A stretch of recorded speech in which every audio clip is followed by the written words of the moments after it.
उन्होंने देखा कि माँ ने मान प्रतिष्ठा छोड़ उनके पिता के हत्यारे के आगे झुककर पेट के बल रेंगते हुए खुद को कर लिया। वे नहीं जानते थे कि इसका मतलब क्या है, बस इतना समझते थे कि माँ की नजरें पहले कभी इतनी अनजानी नहीं लगी। उन नजरों में डर था, उसमें दृढ़ निश्चय था और एक ऐसी चीज भी, त्याग, जिसे वे बड़े होकर ही समझ पाएंगे। तो क्या वे बाघ राजा की संरक्षण छाया पा सकेंगे? वास्तविक और क्रूर वन्यजीव दुनिया में आपका स्वागत है। समय को 1 महीने पहले ले चलते हैं। नर बाघ श्यांका ने इस क्षेत्र में घुसपैठ की और बाघ राजा से लड़ाई में जीतकर यहाँ का नया बाघ राजा बन गया।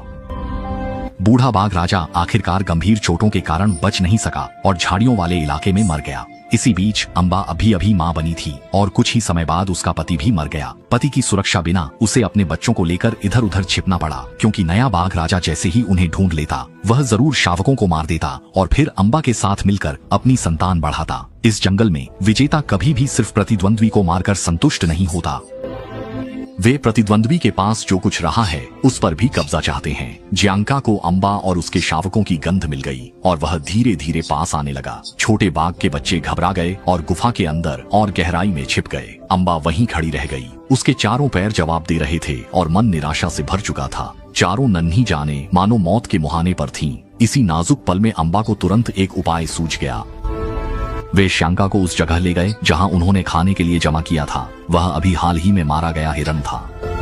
जैसा सोचा था, श्यांका ने हिरन का मांस देखा तो उसे शक हुआ, फिर भी वह शिकार मुंह में दबाकर ले गया। अम्बा ने अपनी असाधारण बुद्धिमत्ता के बल पर शावकों को पहली मुसीबत से बाल बाल बचा लिया, लेकिन वह जानता था कि संकट बस टल गया है। यह इलाका पहले ही चिन्हित किया जा चुका है और भविष्य में शेंगा निश्चित रूप से समय के प्रवाह में लौट आएगा। 2 महीने बाद अम्बा के शावक काफी बड़े हो गए थे और उसने उन्हें इस विशाल भूभाग की खोज पर ले जाना शुरू किया। अम्बा बच्चों को जंगल के भीतर एक जलकुंड के पास ले गया। नन्हा बाघ रावी और उसकी बहन छाम सबसे पहले तालाब के किनारे दौड़कर पहुंचे। बड़े बड़े घूंट भरकर पानी पीने लगे, फिर ठंडे तालाब में खेलते हुए आपस में शरारत करने लगे। छोटे कद काठी वाली श्यामू खेल में अक्सर कमजोर पड़ जाती और भाई रावी उसे तंग करता रहता। अम्बा बीच में नहीं पड़ता, क्योंकि वह जानता था कि यही खेलकूद बच्चों के भविष्य में जीवित रहने के लिए जरूरी कौशल का शुरुआती अभ्यास है।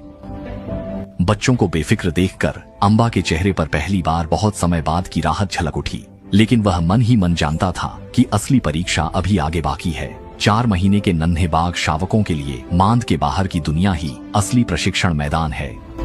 अम्बा ने उन्हें शिकार की कला क्रम से सिखानी शुरू की। उसने अपने बेहतरीन धब्बेदार पैटर्न से छिपने का प्रदर्शन खुद करके दिखाया।